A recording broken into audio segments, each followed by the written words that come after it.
I'm just making this video because I've been kind of obsessed with this game for a few days. Fear and Hunger. It's an interesting game that's been gaining some popularity recently. There's some very good aspects of the game, but there's also some stuff that really limits the amount of people I'd recommend it to. So I thought it would be good to have a video talking about reasons one might want to play it, and reasons one might want to avoid it. Fear and Hunger is a game where you play as one of these four characters on their journey into the dungeons of fear and hunger, and pain and misery, and death, and torture, and terror, and starvation, and dying, and not having a very good time. The intro of the game already shows one of the things I like about it, the story. There isn't exactly a clear linear story considering the multiple playable characters and multiple endings, but I enjoy whatever's going on anyway. Each of these four characters has a different backstory and their own reason for going into the dungeon, and their own knowledge of what they're getting into. The first character I picked was the knight, D'Arc, who was raised as a noble knight of the kingdom of Rondon, but left after she grew disillusioned with the corrupt nobility and instead joined a mercenary company led by Lagarde. Lagarde was a charismatic leader, not from the nobility, who was becoming very well liked by the commoners of the realm. He was often hired by the kingdom of Rondon until he started becoming too powerful and became a potential threat. Lagarde also started to change and became interested in occult texts and started looking for ominous artifacts. It went so far that Lagarde brought his army to attack the capital of the kingdom to the north, Oldegard, killing everybody in his way to get some mysterious relic. And with this, the kingdom of Rondon easily turned the commoner supporters of Lagarde against him and sent an army to destroy his. Lagarde was captured, but D'Arc escaped the battlefield, and then fearing that he would soon be sentenced to death, he goes to save Lagarde from the prison he was sent to. So that's just one character's background.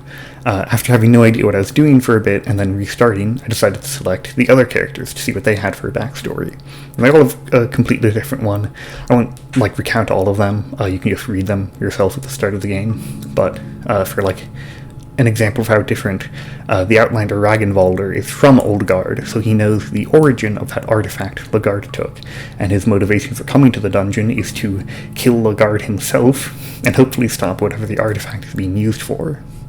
There's more to each character's story that you can find late in the game or earlier on when you encounter the others inside the dungeon. To me, that's really fun.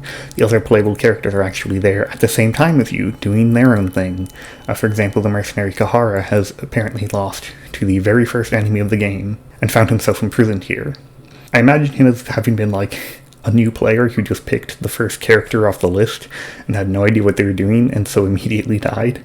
The player can get imprisoned here too, but your legs are broken and you get a permanent negative status effect, so it's much worse than NPC Kahara, where you can free and recruit him, and he's mostly fine. So getting imprisoned, the story was the reason I can recommend the game, so following it with a reason I can't. If you were to put content warnings on this game, it would have basically all of them. Gore? So much of it. Mutilation is a major game mechanic. Nudity, way too much of it, and in a horror context, not a sexual one, except I guess for the sexual assault. There's body horror of many types as well. And I hadn't even realized it until I saw somebody else list child abuse as well, and oh yeah, this kid can fucking die. And let's just read the in-game Book of Fears, because your character also gets a fear related to what's in there too. Necrophobia, fear of death, dead, and corpses. Phasmophobia, fear of ghosts and ghastly figures. Rhabdophobia, fear of magic and otherworldly powers. Erotophobia, fear of sex and genitals. Zoophobia, fear of animals and beasts. Teratophobia, fear of monsters and malformations. This game can get very disturbing. I had all those extra adjectives onto the name of the dungeon for a reason. It's horrible in there. Also because I think it's funny, but the first reason is it's horrible in there. There's a constant oppressive atmosphere. Everything is dark. Everything is dangerous. If you stumble into something unprepared, you'll likely die. If you don't keep going, you'll starve to death. There are random nails on the floor you can step on and get an infection and have to use a limited supply of curing items, or saw off the leg, or die. Though the nails are probably the single worst thing like that in the game. They're more like a mean prank on new players than a serious issue. There's only 2 at the beginning, but The game can be more of a horror game when you don't know what's going on. I think that would probably be my main way of describing the experience of learning the game. It's like a survival horror game, but there are people that like that. I'm not much of a horror game person. I don't even know if I dislike them. I've just never played one. But I found it somewhat enjoyable in a very unconventional way. Maybe people who've played more horror games would be more familiar with that, would be able to compare it to others. All I can say is there was something I enjoyed there in the heavy fear and stress. The other, recommendable thing about it is the game mechanics. It's an RPG Maker game, but it's pretty unique, very different from other RPG Maker games. The enemies have different body parts, and they can have different attacks. So, let's take this weirdo here. He's got 2 arms, 2 legs, a torso, and a head. To kill him, we have to destroy the torso or the head. The head has a lot less health, but if we try to hit it, we'll probably miss like that. Now he's attacking us. If you watch, you actually see the body part used to attack lights up. That wasn't clear to me when I was playing it, but it'll help you learn how the enemies work. So he was actually casting something with his left hand, not the one with the staff. So you can cut that off. Now you can't use that. Now he was also using his legs for a spell, but with our second party member, we can attack those too. Now because we damage both legs, the enemy is off balance and can attack the head more reliably. Or, in this case, we actually have a rare enemy where we've removed all his attacks. Normally they can still, tackle you even if you damage all the limbs, but he's just kind of sitting there. Or we could have done that battle differently and just went straight for the torso from the start. It only takes 2 turns to destroy, and we always go first. So they only got 1 turn before we beat them, which is effectively the same. There are multiple approaches, and as you get new items or more party members, the effective strategies will change. This is just an example fight, and many of them are different. Now the interesting part is how you learn all that. The game has a lot of ways to fail. Combat is very lethal. You only have 100 health, and enemies can easily deal 40 points of damage in one hit. Healing items are rare. Spells are more reliable, but it's difficult to get one, so until then losing health can almost seem permanent. Even once you can heal, there's still plenty of permanent injuries you can be inflicted with. Losing an arm prevents use of a shield or a 2-handed weapon. Losing both arms prevents use of any weapon. Losing both legs stops you from walking. Losing all limbs just kills you outright to end your struggling. So with how dangerous combat is and how complicated some enemies can be, how are you supposed to do anything? Saving and reloading. Play carefully until you get an opportunity to save safely. Then once you do, you're free to explore and experiment. You can go and run over to a boss fight and see if attacking one of their limbs helps you in the fight against them. You can fight entirely new enemies and die in new exciting ways.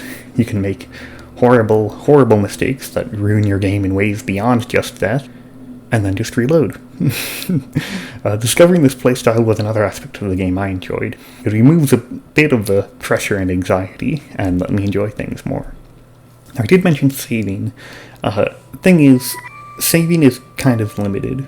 You can only save with very, very rare single-use books, or at beds that make you flip a coin on whether you save or get attacked by an enemy. The trick is, if you kill all the enemies in an area, then you just get attacked by a corpse or a lump of meat. So you can just leave the area and try to save again. It's kind of annoying, but it's safe. Now this kind of game probably isn't for everyone, but I did sometimes find it fun. I should say though, I didn't do this the whole game. I used the wiki a lot. Probably more than I needed to, really. I don't think it's going to ruin the experience to just take a look at, how much health does this enemy have, so you don't have to potentially reload a save just for that, or to learn how a spell works, though the information isn't always correct, and, particularly on how spells work, that's pretty flawed, so maybe skip that one actually, but do be careful about spoilers. I was actually able to avoid major story spoilers for myself somehow. Though you could call valuable information a spoiler for figuring it out yourself, and that's harder to avoid. But the times when I was exploring on my own were actually the most fun parts. The wiki has very little information on the last 2 areas of the game, so I didn't have any guidance there beyond some information about the enemies I was fighting. But by that point, I knew how the game worked, I had a good party with good equipment, and I was confident in my abilities. So I made it through mostly on my own and had a great time. The last areas were my favorite part of the game. They're very fun to explore. So I'll close that by saying this type of gameplay can feel difficult and unfair. Not everybody would enjoy it, and there are legitimately several traps just for new players. Like, the rusty nails are just so mean, but I think that's the worst one, really. And I also want to say, it's not like there's no way to learn things. I've heard many people say the game doesn't tell you that you can hold shift to use lucky coins, and it does, right here. Who plays a game and doesn't check what items you have in your inventory at the start? I guess a lot of people, apparently, but I feel like that's their fault. And you can just save and reload the game to figure things out, or look at the wiki. I most enjoyed when I wasn't looking at it, but it didn't ruin the game for me. That's always an option when you're having trouble or getting tired of starting over. And so, overall, I think there's a very interesting game with a good story, but a very stressful atmosphere, and potentially stressful gameplay that can make the game difficult to enjoy for a lot of people, but they're also part of what makes it unique and interesting. So I have two different recommendations at the end here. If you don't think you'd enjoy the game, like if you don't want to feel miserable while playing games, but want to see the story I'm talking about, there's a video called What Actually Happens in Fear and Hunger by Worm Girl that has taken information from the sequel to make a canon-ish series of events, which I find really fun.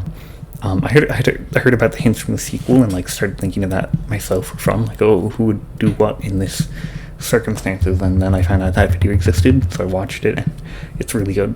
There's a few parts I put together slightly differently, but I really like how the video does it. And I want to say the story, I really like it. I will start crying if I think about the ending for too long. I can't control it. I have to stop. So if you do want to try the game, it's very cheap, $8, and here's some very quick beginner's advice. The Mercenary or the Knight are the better two characters to start as. They've got better sturdy equipment and skills that a new player can use. Some enemies have attacks that flip a coin, and they're often just an instant kill. If you guard though, most coin flip attacks are actually disabled. And most enemies have some kind of hint before they use one, so if you watch out for that and guard, then you'll be safe. There's a talk skill you can use, and on a lot of enemies it's useless, but there are some enemies that actually have really valuable talk results. And there's actually an early game enemy, even that can be killed by talking to them. It's really funny. If you want more advice, there's another video I can recommend from All Bones Jones called 10 Spoiler-Free Beginner's Tips for Fear and Hunger. It's all general advice on how to approach the game, and it's very useful. His channel also has a lot of more detailed guides for certain fights, so I'd recommend at least trying the enemies on your own first. I found it fun to beat an enemy on my own, then watch the video on that enemy to see if there's anything I was missing. Oh, and there's also a sequel. I hadn't played it too much, but I started and then got distracted by the call of watching What Actually Happens in Fear and Hunger Termina, and so I watched that, and then my save file broke. So, I don't know. You could play that too, I guess. I don't know as much about it. But I hope I've given good advice to people on whether or not anybody should play it. I did a quick check before I made this video if anybody else had done it before, and I didn't see any, which was surprising. Most of the popular videos on Fear and Hunger are oh my god, this game is cruel, or something. And you'd be able to get an idea of it if you'd like it from that, but they're not dedicated to it, and they might have major story or mechanic spoilers, so I really hope this is a good video on this topic.